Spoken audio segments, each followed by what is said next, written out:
Good afternoon everyone! So magluluto tayo ng oxtail stew. So ayan, naglagay na tayo ng olive oil at igisa natin slightly lang na igisa natin itong ating potato.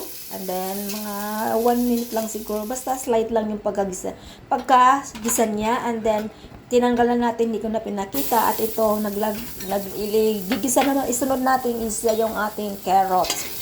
So, slightly saute lang din natin yan. Ayan, na ganyan. So, mabilisan lang yan, guys. Mga 1 minute. So, after that, i-remove na rin natin. So, ito na pareho na natin na i-remove yung ating carrots. And then, isunod natin isaute itong garlic.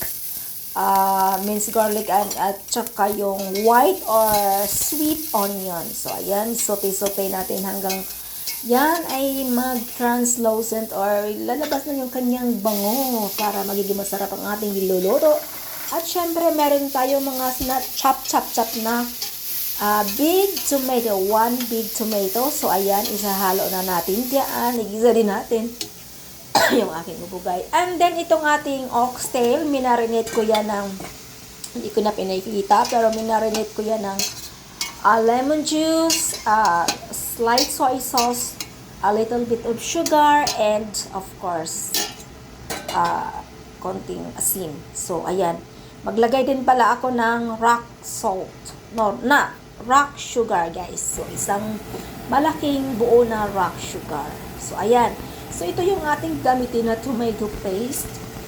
Actually, hindi ko naman ubusin yung guys. Sobrang dami kong maubusin yan. So, ayan. Mga 2 tablespoon is enough.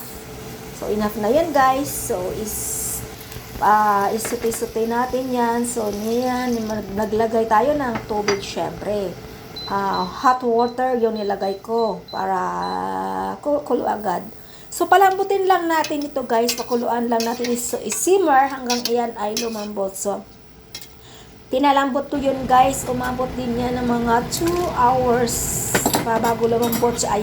Ayan, isinunod ko na yung ginisa ko kanina na carrot at saka yung potato. So, medyo malambot na yun ang ating oxtail.